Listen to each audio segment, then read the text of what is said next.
Yeah, my father was a career military officer, and then when he retired from the military, he became a school teacher. My dad's dad built the Sioux Locks in Sault Ste. Marie, Michigan. And my grandfather, before he came over and built houses, he was a dairy farmer in Finland. Yeah, before that it might have been, I don't know, I'd like to say something like Viking King. My primary duties was a sales position, working with business-to-business clients. So my job was to acquire new customers through lead generation, reactivate customers that maybe have fallen away. We haven't worked with them in a while, and to work with the customers that we currently have to maintain the business relationship and drive more business.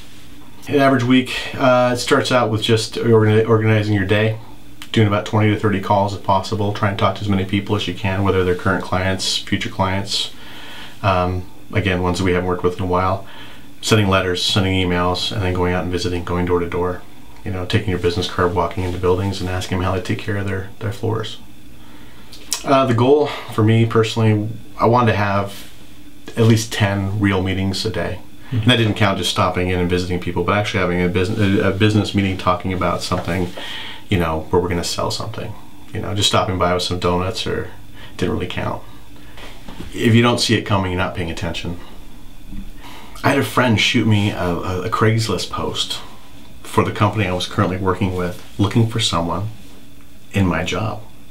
A little time went by and a new person was hired for the position, and it was actually one of his friends from high school. And that's when I saw it coming. And so it came a point in time just waiting to when it was going to happen. And I remember talking to the accounts payable, accounts receivable, the bookkeeper, and we're talking about, and I asked the question about my vacation benefits when they kick in.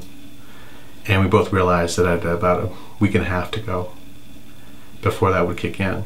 And the next day, a meeting was scheduled for a Friday with the boss. I remember getting the little Outlook meeting request, and me knowing exactly what it's about. And it's on a Friday, because on Fridays you lay people off. So what I did is I spent that morning, instead of going on a sales call, I was just cleaning out my desk, cleaning out my computer. You know, I didn't delete anything that belonged to them. But, you know, there might have been things that, you know, I was potentially talking to this new person. You know, maybe I had my sales plan I was going to do for the next 3 or 4 months. What were my goals to do that? Who I was going to touch? And I realized that didn't belong to them. So I deleted it. I packed my briefcase, put everything that belonged to me that was personal, set it on my desk, and went in for the meeting and waited for him to do it. It's hard to remember exactly how that meeting goes. I think a lot of it I've blocked out. It was a pleasant meeting.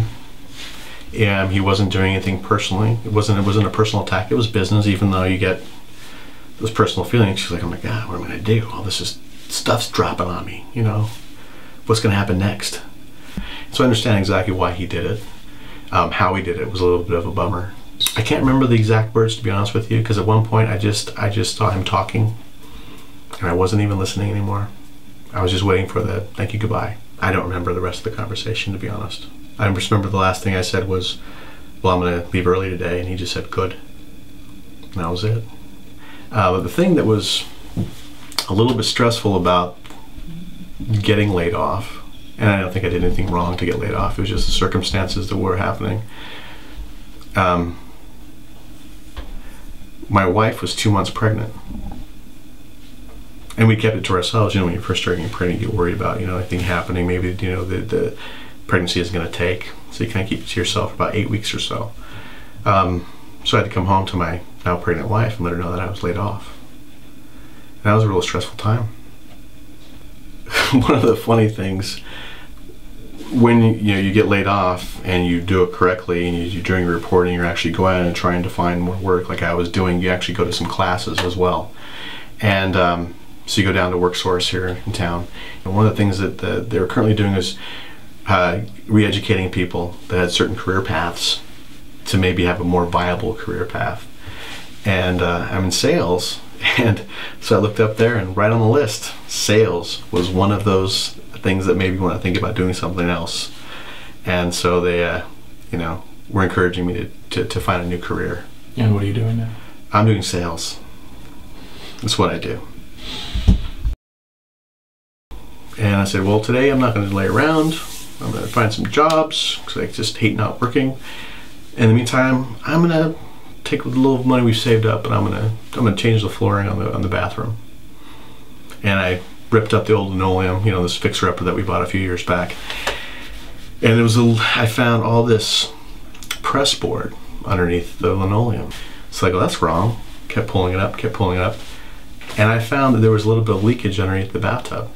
And long story short, basically take a grenade, throw it in your bathroom, and close the door. I had this thing ripped out to the studs. All the walls were ripped out, the flooring was ripped out. You could see the dirt. It was all a matter of going in, and we had to repipe everything, had to refloor everything, had to put the walls back on, had to put tile back on, had to put a new bathtub, new toilet. It just kept getting worse and worse and worse as we go, and no money's coming in the door. And so we have a bath and a half. So we had a toilet, but we had to go and shower at the Y. So every morning I'd get up with my wife and we'd go to the Y and we'd walk around and get exercise for the baby that's coming, and we would take showers at the Y. And I gotta give her a lot of credit, because I don't think I could have done that in that situation. And finally I said, I can't do it. I'm not gonna make it. I can't do this by myself. And flew my parents, called them up, and they flew out early. And they actually helped out financially to really make sure that we did everything correctly, get everything in. And at the same time, I'm trying to find ways to bring income in. And I'm not getting hired. There's like, you walk into certain situations, there's like, I swear, like 300 people applying for like one position. The enormity of everything that's happening at once gets so heavy that to the point where you just go, okay. I mean, I came to the point where it's just like, okay, all I have right now is I've got the next 8 hours of this day. And I'll just do the best that I can at this time. Because if I really sit back to think about what's happening, if I do that helicopter perspective, I'm probably gonna run away with my wife. But, you know, it was really, it was a lot to carry. And I think it was even more so for my wife, because she was carrying a baby, carrying us, and she had to work right up until the baby came. They're still digging out of that time. There's a lot of money that we still have to figure out, pay back. Every minute of the day you're afraid you're going to get fired. Everybody who walks around. There is this fear, and this is culture, that we're going to get fired. And the funny thing is, since I think I was laid off now 2 years ago. Yeah, 2 years.